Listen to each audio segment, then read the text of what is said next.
So yun, nandito tayo ngayon para alamin kung ano nga ba yung mga bet na food ng ating mga madlang people. Ayan, mapabata, matanda, yung ating mga kabataan ngayon, ano nga ba talaga yung pinagkaiba ng mga taste buds nila. So alamin natin, kasi syempre nagdi-differ yan, just like me, gusto ko na fried chicken. Ikaw, ano gusto mo? Gusto ko fried chicken din ang gusto Ay, fried chicken din lang. Ay, ba? Jollibee, yan! Jollibee! Jollibee! Ang ganda na lang yung Jollibee! Kasi ano nga naman fried chicken? Ano nga lang fried chicken? Papalay mo pala, hindi na 10 lang doon sa tabing kalsada. Pero yun na nga, isimulan na natin. We're gonna take some videos and mag-observe tayo kung ano ba talaga yung mga gusto niya ng food. So, let's go! Come on!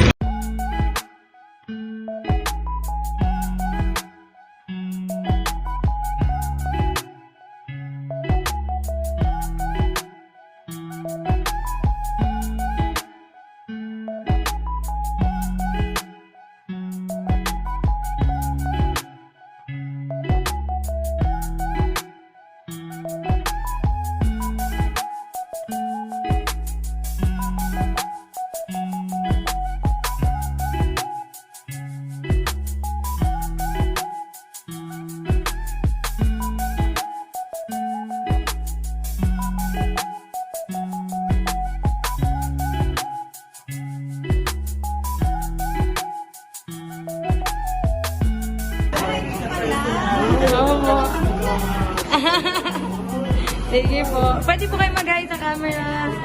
Hi po. Hello po. Sige po. Kain lang po kayo. Ay, kapatid!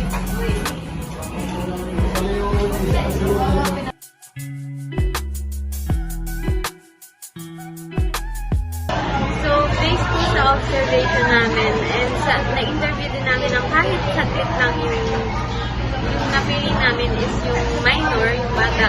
And favorite nilang kainin is rice, burger, and any dessert.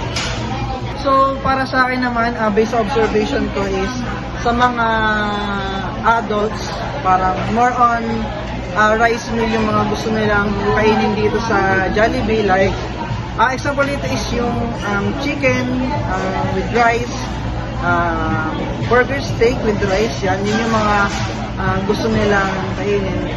Kasi nga, kapag tumatanda tayo, parang mas gusto na lang natin is yung may kanin kung saan kumbaga ay doon tayo mabubusog. Yun yung para sa akin sa observation. Based dun sa mga nakita kong bogi. Halos ang mga in-order nila is chicken with spaghetti, float, and any soft drinks, and yung mga in-dessert din. Yan lang. Naman sa mga senior citizens, based po sa observation namin, is mga in-order lang po nila is yung normal na pagkain, katulad ng kanin, chicken, tapos hindi na din sila mahilig sa mga tamis na mga pagkain, katulad ng mga desserts, mga gano'n. Kumbaga, nagsesettle na sila sa normal na pagkain ng mga kinakain nila dati or sa mga normal foods na kinakain nila sa pangalawa. So, yun, nakita na din namin yung differences. Though may mga similarities yung mga bet nila sa food. Thank you po! Diba? Ako may-ari na Jollibee. May similarities and differences naman sila sa mga bet nila na food. Like yun nga, nabanggit kanina, na yung mga youngsters natin, yung mga kiddos, mahilig sila sa matatamis, sa mga like, coke, sa mga ice cream, ganyan. And also, sa mga fries and spaghetti, yan talaga yung karaniwan. Kahit yung mga pamangkin ko, yun lagi in-order. And, yung mga youth naman natin, mahilig din sila sa kanin. Kasi syempre, energy nila yun sa pagpasok sa school, lalo na tapat ito ng high school. And also, mahilig din sila sa matatamis. Pero hindi naman super kasi nga, nagbabudget din sila. Mahal kasi yung Jollibee ngayon, di? Kano kabili ngayon ng tig 40 pesos? Okay. Yung last one is yung mga seniors natin. So, papansin nyo, may lang sila sa kanin, beef steak, chicken. Makita nyo sa video. Kasi nga, syempre, kanin is our staple food.